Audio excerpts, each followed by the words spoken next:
Alrighty, guys, real quick. Let's talk some more, baby. I got a little time. I'm on the road headed home. Y'all see, we barely moving, so y'all know what? We might as well make a video. All right, 2 days of school I got going on, guys. So, my class is on the HVAC system. Now, while I was there, y'all know me, I'm nosy.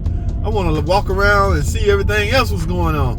A course going on, engine course going on. Oh my goodness, I want that course. And I go over there and be nosy when they went on break. I see a couple of engines tore down. 3 of them I'm already familiar with. 2 of them I'm not. Both of those Hurricane engines, okay? Yes, it's 2 different versions of the Hurricane engine. Now, they going through it, guys. They got the top part off already. I think they're going to start disassembling the bottom end. Here's the thing about engines and shops, the way they operate now. We learning all this stuff, but I'm not sure there's repairs for all this stuff. Yes, guys, there's nothing wrong with knowing from a standpoint of crankshaft, pistons, and all that. That is intriguing to a young guy and some older guys, including me. I haven't used my piston installer tool in over a decade, which means I haven't installed a piston in a decade. But my thing is, once you do it once, it's gonna stick with you. All right, so and I have the tool if I ever need it, which I doubt. Now, back to my point, we're getting trained on this stuff, but if we have any type of internal engine problem, we're gonna end up having to put an engine in it. All right, so it's the same go with transmission, man. I went to school 2 days, 3 days actually total. The electronic parts of it and the hydraulic parts the other 2 days. On the 8 HP transmission is ZF designed for FCA. Alright, went through that transmission front to back. I'm proud. I come out of school, yes, I can now overhaul one. I feel confident taking one out, laying it on the table, busting it apart, completely overhauling and putting it back together. I feel good about it. However, there are no repairs for it. Right? There are no parts for it. So, but I think manufacturers still want you to know what's going on inside. And I get it. I'm cool with that. I have no problem with that. It just sucks that we can't. I ain't gonna say it sucks because, guys, in some instances, you much rather replace the whole engine. Long gone, not long gone, there's still a few out there, machine shops. I can't tell you, I was once advised by a guy on YouTube.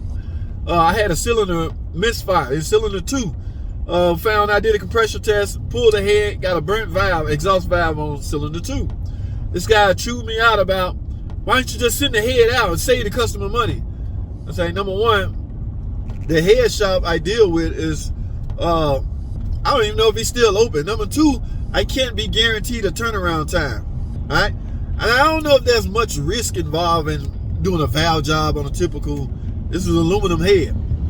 Number 3, it is so much quicker to get another head, put it on, and send the customer on his way. The thing about that is this customer was from out of town. So the turnaround time had to be fast. And damn it, it was. I ran straight up to the dealership, got a head, of course he paid for it, the gasket, all that good stuff, put it on the car, he was on his way. Had I went my buddy's route on YouTube, been probably 2-3 days, man. Yeah, shops don't operate like that. Y'all got to get out of the habit of trying to convince mechanics to fix something. We're not fixing no damn alternator. We're not fixing no damn internal transmission failure. We're not fixing, well, on the Hemi, we fixed Hemi. That's another thing, that engine course. There was some Hemis in there. There was one Hemi in there. I was wondering why we're still training on that, but I'm going to ask the guy tomorrow. But yes, guys, we're not, one guy dogged me out about an alternator. You know you can replace the pulley. Why are you wasting the customer money on an alternator? Shops do not engage in repair attempts to freaking alternators. What the fuck is wrong with y'all? Ain't nobody building no damn alternator, man. If your car making noise, this was a noisy alternator. So his thinking was, because it's only noisy and it's still charging, why replace it? Why? Because of convenience. Yes, that is an important word. Convenience matters, guys. I can get this customer in and out in a timely fashion by simply, here's your noise, Mr. Customer. You need an alternator. Is it charging? Yeah, it's charging, but it's noisy. we're not fixing your alternator. We're not going to take your alternator out, disassemble it, put some damn bearing in it, and hope for the best. No, we'll guarantee you a proper fix with a new alternator. Let the manufacturer that built the alternator gamble for a chance. Let him take on this warranty risk. All right, because that's all it is. If I build it, I'm responsible for its success. If I buy it, the company that sold it to me is responsible for its success. All right, so we're not building. Stop, man. Just stop. Don't. Wow, woo. This dude was adamant, man. Y'all just parts changers. He may have a point. In fact, he do have a point. All right, but you can't beat him. Join him. What the hell? We can't. Well, I'm gonna fight, boss. This could be fixed, boss. JT, you don't get the hell up out of my office. And we had a head gasket in. We had a 300 in a Hemi with a blown head gasket symptoms.